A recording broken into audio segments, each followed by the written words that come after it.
Complex has released their list for top hip-hop media personalities for the year 2024. Let me know your thoughts on the list. At 25, Gabe P. At 24, Ashwan Jawad. At 23, Jason Lee. At 22, Adam 22. At 21, Van Lathan. At 20, Trap Lord Ross. At 19, Nadeska. At 18, Sway. 17, Angela Yee. 16, Big Boy. 15, Angie Martinez. 14, Bootleg Kev. 13, Rory Amal. 12, Lil Yachty and Mitch. 11, Nori. 10, Nardwar. 9, Gillian Wallow. 8, Anthony Fantano. 7, Ebro. 6, DJ Vlad. 5, Elliot Wilson. 4, Charlamagne the God. 3, Casanat. 2, Joe Budden. And overtaking Joe, DJ Akademiks is ranked as hip-hop's biggest media player for 2024. I have thoughts on the list, ladies and gentlemen. Now, let me just say this. I'm one of those people that can give an unbiased perspective. Most people in the world cannot do what I do. I get that. So if you want to let me know your thoughts on the list based off of your taste buds, then let me know. I'm going to try to do my best to give an unbiased perspective on the list. Again, to be fair though, taste buds do matter. Some people on the list I just am not as familiar with others, so it's tough to be unbiased when you have not genuinely unbiasedly given everybody on this list the same amount of attention, consumption. There's just not enough hours in a day. Let me start here. The biggest piece to this list is going to be the Drake and Kendrick Lamar feud. That's my first thoughts on the list.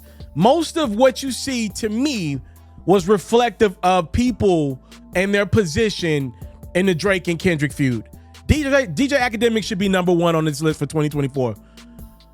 When you talk about one of the biggest rap feuds, if not the biggest rap feud ever in Kendrick and Drake, the fact that Drake literally played a Akademiks stream in one of his diss songs, literally leaked a diss record to Akademiks, the fact that Kendrick mentioned Akademiks by name in one of his diss replies, on top of everything he's been doing, made a nice career for himself to be in his mama's basement. Come on now, y'all got to give that man credit. 2024 has been Akademiks. This has been his culminating big year. It's really hard to me to be able to surpass Joe Budden on a list like this. Only Akademiks could have did that this year. Congratulations to him. I know Akademiks got a lot of people that's not the biggest fans of his, but we somehow all still follow that Instagram account. I have always given Akademiks the ultimate credit for what he's done as a creator. Sometimes I think he goes a little too far when he gets personal with people. Akademiks deserve to be number one on this list. Joe Budden, y'all know that's my favorite one on this list. That's who I consume the most content from. You know, him being number two again, that just speaks to how big of a year Ak had. Now, number 3, Casanat. I want to send a warning out there to everybody. Listen, this list is going to be very different next year. Assuming Drake and Kendrick don't beef again, with Akademiks being at the forefront of it, next year, my expectation is Casanat's going to be number one on this list. If you just look at the amount of people that he's got on this stream, week in, week out, it literally took Drake and Kendrick feud and for Akademiks to be number one. I believe if not for that Drake and Kendrick feud, Casanat's number one. Again, if you go back and look at my video from this list last year, I told y'all Ak would be number one this year. And that was without Drake and Kendrick, knowing that was going to happen. I'm pretty confident next year, Casanat's going to be number one, and the streamers are going to take over this list next year. You're going to see the Duke Dennis's of the world, the I Speeds of the world. They're going to take over this list next year. That's my guess. When we go down the list, Charlamagne falls to 4. Breakfast Club just gets taken for granted because they've been around so long. Charlamagne's individual impact, I believe, is starting to decline a little bit, though. Brilliant Idiots podcast is still fantastic, but I think it's now more about Andrew Schultz than it is Charlamagne. 5, Elliot Wilson, way too high for me. Way too high for me. That feels like some personal relationships. I actually would have Vlad top 5. I think that's way too high for Elliot to be there. I would have Vlad at 5. Ebro moved up 6 spots from 13 last year. It's a little high for me. Feels like some relationships. Anthony Fantano. So as a person that's been creating on YouTube myself for a long time, I know Anthony Fantano. I don't watch his content. I know he does a great job with his content. Not for me. You run to America to imitate heritage. They can't imitate this violence. Anthony Fantano worked hard. I'm always celebratory of the people that I know put in the work. Not for me, but salute him and his top 8 position. 9, Gillian Wallow. Does feel like Gillian Wallow's impact took a somewhat of a step back last year. In the last year, Nardwuar at 10. That feels way too high. If this list was 10 years ago, I would have Nardwuar at 10. That feels way too high to have Nardwuar at 10. That feels like a Lifetime Achievement Award. Nori at 11. He dropped 6 spots. Feels like a steep of a drop. But when I really thought about it, okay, it does feel like Nori has taken a somewhat of a step back on the last calendar year. Lil Yachty and Mitch at 12. They weren't out on the list last year.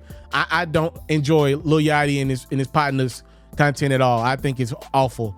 I think the conversations are cringeworthy. I think these dudes are tough to have a conversation with. I don't believe they should have made the list at all. Rory and Mal at 13. Salute to them. Definitely revitalized their career. Again, one of those tandems that really made their mark off of the Drake beef. 13 still feels very high. They got a lot of Twitter engagement. I think Twitter Spaces with Joe Budden is helping them out a lot. 14, Bootleg Kev. I remember doing my video about this last year. I knew Bootleg Kev should have been on the list last year. Happy to see him get his flowers this year. Nobody gets the interviews that Bootleg Kev gets in Los Angeles consistently. He's the best out there right now. Angie at 15 feels a little too high for me. I haven't seen the impact in the last calendar year. Big Boy and the crew finally got back to using digital in the last year. Him and Sway coming out of the pandemic. 16 and 18 feels a little high for them. Angeli at 17. Okay, I'm fine with that. Nadeska at 19. She does the Apple show with Ebro. I don't know. I just have never had a conversation out and about Nadeska's take on anything in the culture since State of the Culture, or I'm sorry, Everyday Struggle. 20, Trap Law Royce. I'm not familiar. Van Ladem at 21. I like Van a lot personally. I don't know if he deserves to be on this list though. 22, Adam. 22. Okay, I see what they did there. 22 feels very low for Adam and No Jumper. To me, I guess I'm assuming some of Adam's content turned off people at Complex. That's what I could think. Jason Lee dropping 12 spots. Hollywood Unlocked is a big deal in the culture. It feels like Jason Lee must have also made somebody mad. Adam and Jason Lee falling double digit, a significant amount of spots from last year for Jason, and then Adam at 22. Both of those feel way too low. They got a lot of impact digitally. 24, Arshawn Jawad. I'm not familiar with this guy. Kids Take Over looks to be popping. I got more subscribers than he does on YouTube. I got more subscribers than he does on YouTube and Facebook. I don't know about this one, y'all. If I got more subscribers than the person, I'm going to question that one. And then at Gabe P at On the Radar, I'm not too familiar with Gabe P. Oh, he's the guy that does the freestyles. I am familiar with Gabe P. Yeah, but they don't come to him, though. But I guess if you can ever get a Drake and Central C freestyle, you deserve credit for that. So that's my thoughts on the list. I went through and kind of gave you my reaction to everybody. The biggest talking point here is, when am I going to get on this list? When am I going to take my step forward to make some real ground-breaking history in the culture? Soon, hopefully. I just found out recently that I'm one of 2,000 creators in the world to have over 300,000 subscribers on YouTube and over 300,000 followers on Facebook. That's a pretty dope accomplishment to say as an individual creator, by the way. I'm only one of 2,000 individual creators in the world to have 300,000 followers on both Facebook and YouTube. So I got impact and pull. I think for me, two things got to change if I'm being honest and transparent. If I can be honest about everybody else, I can be honest about myself. I'm going to have to get a company that backs me. I'm just be honest with y'all. I'm going to have to partner up with a Complex, a Bleacher Report, or somebody. You need a bigger entity behind you. And then I think the second thing for me is I just got to get back into the interviews, which that's going to happen. I just need the land, right? I think that speaks to the company behind me. When I get the company behind me and when I start doing interviews, I'm doper than, I would say, 60 to 75% of this list. If I'm being honest and transparent, that's just who I am. Just about opportunity. And salute to these people for being generational hustles and creating opportunity for themselves. Can't hate the game. Just got to get better at it and find your place. That's all. I would never hate on nobody. But when I make the list, though, ain't no leaving for me. I will not be leaving that list anytime soon once I make it. Time, love, and support is what your boy will never take for granted. Congratulations to 2024's Hip Hop Media Power Rankings via Complex. Let me know your thoughts on the list.